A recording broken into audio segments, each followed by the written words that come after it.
Hello everyone, today we talk about how to fix the app of CamScanner.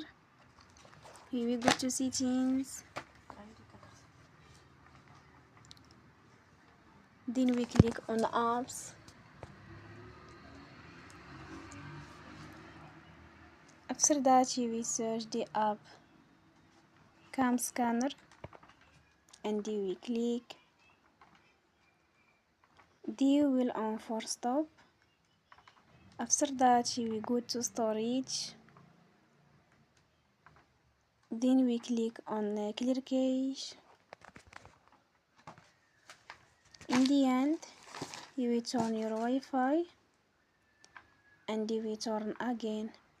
Don't forget to support us by like and subscribe.